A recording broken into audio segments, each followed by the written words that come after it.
ஓம் ஸ்ரீ குருபியோ நமக.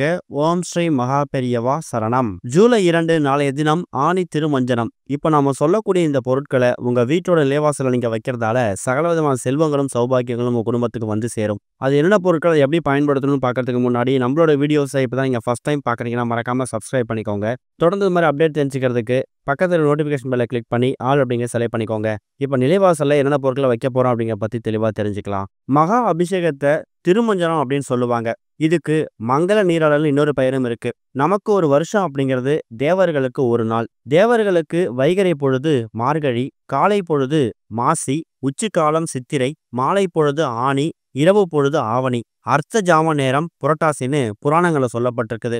இதுல சந்தியா காலங்களா இருக்கக்கூடிய ஆனியும் மார்கழியும் நடராஜர் வழிபாட்டுக்கு உகந்த மாதங்களா கருதப்படுது. சந்தியா காலம் அப்படிங்கிறது சூரிய உதயமாகக்கூடிய நேரத்தையும் அது மறையக்கூடிய நேரத்தையும் குறிக்கிறது. சிதம்பரம் நடராஜர் கோவில்ல மார்கழி மாதம் ஆருத்ரா தரிசனமும் ஆனி மாதத்துல ஆனி திருமஞ்ச தரிசனம் நடக்கும். பங்குனி உத்திரம் மாதிரியே ஆனில வரக்கூடிய உத்திரமும் ரொம்ப விசேஷம். இந்த ஆனி உத்திர தினம்தான் ஆனி திருமஞ்சன வைபவமா போற்றி கொண்டாடப்படுகிறது. இந்த நாள்ல வானுலக தேவர்கள் எல்லாரும் நடராஜருக்கு பூஜை செய்வதா சாஸ்திரங்களை சொல்லப்பட்டிருக்குது. ஆனி மாத கார்த்திகை நட்சத்திரத்தில் ஆரம்பிக்கக்கூடிய ஆனி திருமஞ்சன விழா 10 நாட்கள் விழாவா நடக்குமா. முதல் 8 நாட்கள் விநாயகர், சுப்பிரமணியர், சோமஸ்கந்தர், சிவானந்த நாயகி எல்லா வாகனங்கள்லையும் வீதி உலா வருவாங்க. 9ஆம் நாள் தேரோட்டம். விநாயகர், சுப்பிரமணியர், நடராஜர், சிவகாமி அம்மையார், சண்டிகேஸ்வரர் இவங்க எல்லாரும் தனித்தனி தேர்ல வந்து வலம் வருவாங்களாம். அதுக்கப்புறம் நடராஜர் சிவகாமி அம்மையோட யானைகள் தாங்கின மாதிரி ஆயிரங்கால் மண்டபத்துல இரவு தங்குவாங்களாம். நடராஜருக்கு காலையில அபிஷேகம் நடக்குமா. குறிப்பா பால், தயிர், பன்னீர், பஞ்சாமிர்தம், நெய், சந்தனம், இளநீர் உட்பட பல வகையான பொருட்களை கொடுத்து அபிஷேகம் பண்ணுவாங்க. அபிஷேக ஆராதனை முடிஞ்சதுக்கு அப்புறம் மறுபடியும் சிற்சபையில கடாபிஷேகம் நடக்குமா. ஆனி திருமஞ்சன நிகழ்ச்சியை பதஞ்சலி முனிவர் ஆரம்பிச்சு வச்சதா சொல்லப்பட்டிருக்குது. இந்த நிகழ்ச்சி அப்ப சிதம்பரம் ஆலயத்தில் இருக்கக்கூடிய மூலவர் நடராஜர் வீதி உலா வருவது சிறப்பு. சிவபெருமான் அருள்பாலிக்கக்கூடிய எல்லா தலங்கள்லையும் ஆனி திருமஞ்சனம் மிக முக்கியமான வைபவமா கொண்டாடப்படுது. நடராஜருக்கு நடக்கக்கூடிய ஆனி திருமஞ்சனத்தை தரிசிக்கிறதால பெண்கள் தீர்க்க சுமங்கலியா இருப்பாங்களாம். தம்பதிகளுக்கு சுகமான வாழ்க்கை கிடைக்கும். கன்னி பெண்களுக்கு கூடிய சீக்கிரம் திருமணம் நடைபெறும். ஆண்களுக்கு மன தைரியமும் உடல் பலமும் செல்வ வளமும் கூடும் அப்படிங்கிறது ஐதீகம். இப்பேற்பட்ட சக்தி வாய்ந்த இந்த ஒரு ஆனி திருமஞ்சன விழாவில் இப்ப நாம சொல்லக்கூடிய இந்த 2 பொருட்களை உங்க வீட்டோட நிலைவாசல நீங்க வைக்கணும். ஆனி உத்திர தினத்துல வரக்கூடியதுதான் இந்த ஆனி திருமஞ்சனம். பொதுவா இந்த உத்திரம் நட்சத்திரத்தை முருகப்பெருமானுக்கு உகந்த நட்சத்திரமா கணக்குல எடுத்துப்போம். அதாவது பங்குனி உத்திரம் இதெல்லாம் கேள்விப்பட்டிருப்பீங்க. அந்த அளவுக்கு சக்தி வாய்ந்த இந்த உத்திரம் நட்சத்திரத்துல நடராஜருக்கு உகந்த இந்த ஆனி திருமஞ்சனம் வரக்கூடிய இந்த நாள்ல காலையில இந்த சுத்தமா குளிச்சுட்டு உங்க வீட்டோட பூஜை பண்ணி முடிச்சிடுங்க. நடராஜர் சிலை இருந்துச்சுன்னா அதை அபிஷேகம் செய்து நைவேத்தியம் செய்து வச்சு படைச்சிடுங்க.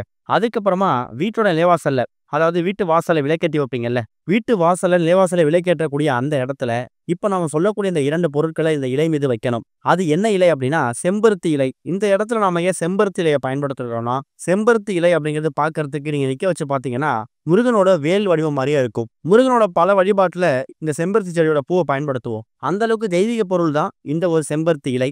அதுல நீங்க 2 இலை தயார் செஞ்சு வச்சுக்கோங்க. இந்த 2 இலையையும் ஃபர்ஸ்ட் முதல்ல பூஜையில வச்சிருங்க. அதுல ஒரு செம்பருத்தி இலை மீது ஒரே ஒரு ஸ்பூன் பச்சரிசியையும், இன்னொரு இலை மீது ஒரே ஒரு ஸ்பூன் இனிப்பு ஏதாவது பொருள், அதாவது நாட்டு சர்க்கரை, கட்டி வெல்லம் இது மாதிரி பயன்படுத்திக்கலாம். எக்காரணத்தை கொண்டும் நீங்க வெள்ளை சர்க்கரை, ஒயிட் சுகர் பயன்படுத்தக்கூடாது. இந்த 2 பொருட்களையும் உங்க வீட்டோட பூஜை அறையில ஒரு செம்பருத்தி இலை மீது வச்சுட்டு ஒரு 10 நிமிஷம் பூஜை பண்ணி அதுக்கப்புறம் மறுபடியும் எடுத்துட்டு போயிட்டு உங்க வீட்டோட நிலைவாசல வைக்கணும். வச்சுட்டு நீங்க உங்க வேலை பார்க்கலாம். அதுக்கப்புறமா நீங்க வச்சிருக்கக்கூடிய அந்த பச்சரிசியையும் அந்த நாட்டு சர்க்கரையில இனிப்பு கட்டி வெல்லம் இருக்குல்ல, அதை எறும்புகள் சாப்பிடும். அது மிகப்பெரிய புண்ணியம்.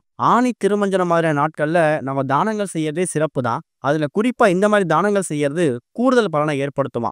7 ஜென்ம பாவங்கள் விலகும், பித்ரு சாபம் நீங்கும், பித்ரு தோஷம் நீங்கும், தெரிந்தோ தெரியாமோ நம்ம செய்திருக்கக்கூடிய சகலவிதமான பாவங்களுக்கு நிவர்த்தி கிடைக்குமா. காலையில பூஜை பண்ணி வைக்கிறீங்கன்னா மாலை ஒரு 5 மணி வரைக்கும் கூட வீட்டோட நிலைவாசலை இந்த அமைப்பு அப்படியே இருக்கட்டும். ஒருவேளை மாலை நேரத்தில் தான் பூஜை பண்ண போறீங்கன்னா மாலை 6-7 மணிக்கு மேலே விளக்கேற்றி வச்சுட்டு நிலைவாசலை வச்சு நீங்க தூங்க போயிடலாம். அதுக்கு மறுநாள் வியாழக்கிழமை காலையில் எடுத்து நீங்க சுத்தப்படுத்திக்கலாம். அந்த எறும்புகள் சாப்பிட்டது போக மீதி இருக்கக்கூடிய பொருட்களை நீங்க பத்திரப்படுத்த வேணும் கட்டாயம் கிடையாது.